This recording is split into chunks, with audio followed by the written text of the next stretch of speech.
காலையில் வரும்போது நான் என்ன நினச்சேன்னா எப்படி டீல் பண்ணணும்னு தெரியல. அந்த பேஷண்ட் வந்தாங்கன்னா நம்ம பண்ணுறோம் மருந்து எல்லாமே ஐடியா இருக்குது, எல்லாருமே சீனியர் சொல்லியிருக்காங்க. அது எந்த ஸ்டேஜில் இந்த மருந்து கொடுக்கணும்னு நமக்கு ஐடியா இல்லை. சரி, அந்த ஐடியா நமக்கு கிடைக்கு தான் நான் வந்தேன். ஆனால் அதுக்கப்புறம் நான் இங்கே வந்ததுக்கப்புறம் தெரியுது எனக்கு அந்த கான்ஃபிடன்ஸ் இல்லை, பேஷண்ட் எப்படி ஹேண்டில் பண்ணணும் கான்ஃபிடன்ஸ் இல்லைன்ட்டு அந்த உண்மை எனக்கு அப்போ ஒரு மதியானம் ஆஸ்ட்ராலஜி கிளாஸ் போகும்போது நான் ஃபீல் பண்ணேன். ஸோ அந்த கான்ஃபிடென்ட் பில்ட் ஆனால் நம்ம இந்த ரூட் காஸ் நம்ம கரெக்டாக நோட் பண்ணிடலாம், என்னென்ன பிரச்சனை எங்கே வருது அப்படிங்கும்போது யோசிச்சு வச்சுருந்தேன்.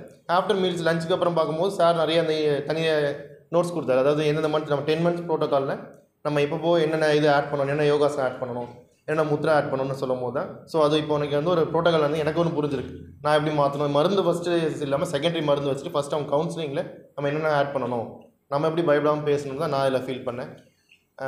அப்புறம் இம்ப்ரூவ்மெண்ட்டு இது மாதிரி எதுவும்லாம் இல்லை. கிளாஸ் எல்லாமே எனக்கு ஓகேவா இருந்தது. நிறைய கிளாஸ்லாம் போயிருக்கேன். எல்லோரும் ஒரு மணி நேரம் வந்து சும்மா பேசுவாங்க, நான் அப்படி தப்போ அது பண்ணேன் இது பண்ணேன்ட்டு. ஆனால் சார் ஃபஸ்ட்டு வந்து அதை பற்றி அவங்க தன் பெருமையை சொல்லவே இல்லை. லாஸ்ட்டாக தான் கேஸ் சொன்னாங்க. எல்லோரும் அவங்க பெருமையை ஃபஸ்ட்டு பேசிட்டு அவங்க பண்ணது ஒன்றுமே இருக்காது. ஆனால் சார் நிறையா இந்த மாதிரி அந்த ஸ்டெப்ஸ் ஃபாலோ பண்ணி நம்ம சொல்கிறது யாரும் சொல்லித்தர மாட்டாங்க, இது இப்படி தான் ஹேண்டில் பண்ணுன்றது. ஸோ அதனால் இந்த கிளாஸ் யூஸ்ஃபுல்லாக இருந்தது ஃபீல் பண்ணேன். தேங்க்யூ. கமிங் சித்தார்த்துக்கு என்ன சொல்லுவீங்க, அதை சொல்லுங்கள். யங் ஜென்ரேஷன் சித்தார்த்தஸ் யங் ஜென்ரேஷன் ஃபர்டிலிட்டியில் வந்து அலோபதி நாலேஜ் வச்சுருக்கணும். ஆனால் வந்து சித்தா மட்டும் ப்ராக்டிஸ் பண்ணணும்.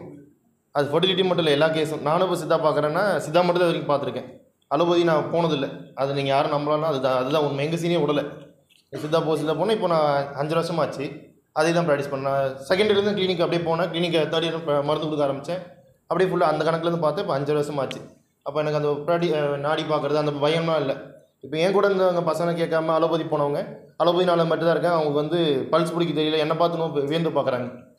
ஸோ அதனால் நம்ம சித்தா மட்டுமே ப்ராக்டிஸ் பண்ணும்போது நல்லா ஷைன் ஆகலாம். சித்தா மட்டும் நம்ம எடுத்து மருந்து கொடுக்கும்போது மருந்தில் அது பயம் போகும். சார் சொல்லும் போது நான் பயந்துருக்கேன். ஆர்ஜிஎம் கொடுக்கும்போது 1 BD கொடுத்துருக்கேன், ஆனால் 21 நாள் தான் கொடுத்துருக்கேன். அப்புறம் ஓமப்பால் கஷாயம் வந்து குளிக்கணும், அந்த பற்றி இருக்கணும், இது நிறைய கொடுத்துருக்கேன். ஆனால் சார் அதெல்லாம் எதுவுமே சொல்லவே இல்லை.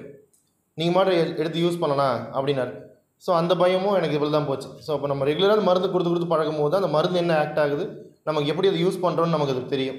ஸோ அந்த பயம் நம்ம வந்து பழக தான் போகும் அப்படின்னு நான் ஃபீல் பண்ணுறேன். தேங்க்யூ.